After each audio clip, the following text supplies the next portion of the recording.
This is a quick video on how to use different features in Google Translate to support just your day to day supplemental instructional materials. But please use our DPS translation services for any larger community facing messages that you need to send out. So we're going to go in and go to Google Translate. And usually I just open up a new Google tab and I Google Translate. But I do not use these first two boxes that pop up. Instead, I click the link, and then I have a larger dashboard of what I can do. So the first thing I can do is I can copy and paste text, or I can use this microphone and it will automatically translate on the other side.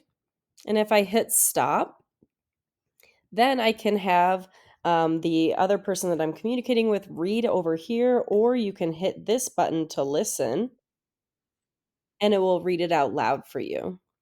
You can choose different languages also to translate between by clicking this caret right here and navigating between a bunch of different languages. So, say instead I would like a translation into, let's do perfect. Next, you can also translate by having just like your main languages up here and toggle between them. And then you can also use images. This is great to take screenshots of. Maybe you have a screenshot of an infographic or just like a textbook image that you want translated for kiddos and it doesn't quite come through by highlighting the text. You can take a screenshot, go into your files, grab whatever you have for a screenshot, and it will translate for you. Again, you can toggle between translations. And if you want, you can either copy the text or download the translation over here in the right-hand corner. Also wanted to show you that you can download entire slide decks or documents. If you go into a slide deck that you have, you can click File, go into Download, PDF. It'll take a few seconds to download, and once it does, it'll show up in your download files and will be ready for you to translate. Again, into whatever language you choose.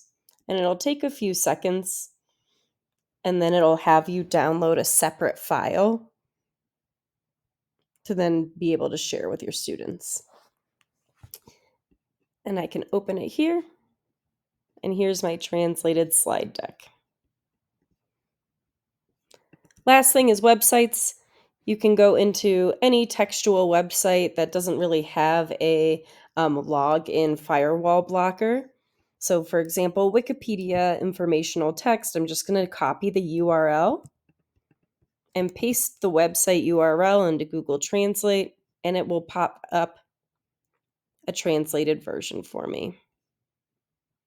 You can also toggle between the translation up here and go back to the original.